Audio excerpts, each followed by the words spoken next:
Les Français passent aujourd'hui en moyenne 80% de leur temps dans des lieux clos ou semi-clos. Une bonne qualité de l'air est source de confort et de santé.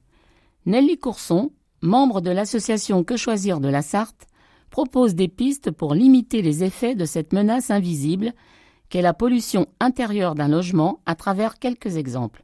Bonjour Nelly. Bonjour Françoise. Pourquoi cette thématique constitue-t-elle un des principaux enjeux environnementaux de santé publique ? Des études montrent que la pollution de l'air intérieur est jusqu'à 8 fois plus importante que celle de l'air extérieur.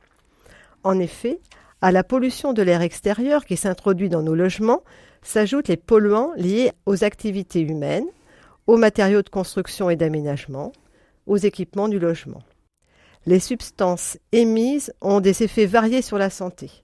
Elles peuvent causer maux de tête et irritation des yeux en cas d'exposition courte, mais aussi elles peuvent être liées à des problèmes respiratoires et à l'allergie ou affecter le système cardiovasculaire et neurologique en cas d'exposition répétée, voire favoriser certains cancers. Tu proposes d'apporter des conseils pour limiter cette pollution à travers le prisme de quelques situations. Commençons par exemple par l'utilisation des produits d'entretien. Le ménage impacte la qualité de l'air parce qu'il engendre de l'humidité et selon la technique employée, l'émission de composés organiques volatiles ou COV, comme le formaldéhyde et le benzène. Ces COV favorisent la toux, les maladies cardiovasculaires et neurologiques et certains cancers. Les aérosols émettent des particules fines dans l'atmosphère. Certains produits d'entretien contiennent aussi des substances potentiellement toxiques, dont les effets sont similaires à ceux de la fumée de tabac, d'où la nécessité de prendre des précautions. Quel serait ton premier conseil ? Alors, le premier conseil est le changement des habitudes de ménage. La publicité associe un environnement sain à un milieu sans microbes. Or, les produits bactéricides contiennent des substances bien plus toxiques que les microbes qu'ils combattent. Le nettoyage est la règle. La désinfection doit être une exception. Pour réduire les émanations de particules dans l'air, voire les éclaboussures, évitez les aérosols ou les produits à pulvériser. Utilisez une lavette ou une éponge pour y déposer le produit.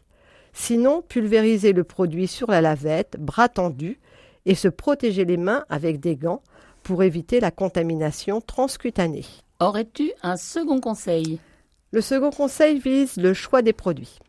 D'une part, les étiquettes sont difficiles à décrypter et d'autre part, la composition ne renseigne pas des composants chimiques émis par le produit. Se méfier du marketing qui associe l'odeur des produits ménagers à un signe de propreté et qui utilise l'image pour mettre en avant le côté artisanal ou naturel. Dire adieu aux produits ménagers dotés du pictogramme représentant un torse qui explose, signifiant que le produit d'entretien peut gravement nuire à la santé et occasionner des cancers. À ce titre, l'application UFC Que Choisir, appelée Quel produit, renseigne utilement sur les caractéristiques des produits ménagers. Elle est téléchargeable gratuitement. Un dernier conseil ? Troisième conseil, fabriquer ses propres produits ménagers et prôner la sobriété chimique. 2 ou 3 ingrédients suffisent, parmi le savon noir ou le savon de Marseille, le bicarbonate de soude, l'acide citrique et un peu d'eau. Les huiles essentielles ne sont pas nécessaires. Une maison sans polluants n'existe pas. Pourrais-tu récapituler les conseils à observer pour limiter la pollution de l'air intérieur ? Alors, aérer le logement 10 minutes matin et soir, en toute saison. Aérer également pendant l'action de ménage et dans l'heure qui suit. S'assurer du bon fonctionnement de la VMC en la nettoyant régulièrement. Idem pour les bouches d'aération. Limiter au maximum l'utilisation des produits ménagers chimiques. Préférer les moustiquaires aux diffuseurs anti-moustiques et aux insecticides. La fumée de tabac, les bougies, l'encens, les parfums d'intérieur, les aérosols sont à proscrire. Lire les étiquettes et privilégier l'étiquette A+, pour les peintures, matériaux et autres produits. Enfin, choisir dans la mesure du possible des matériaux d'origine naturelle, comme les matériaux biosourcés, des revêtements muraux à base de terre. Vous trouverez également des informations pratiques dans le mensuel Que Choisir, et la brochure trimestrielle éditée au niveau local.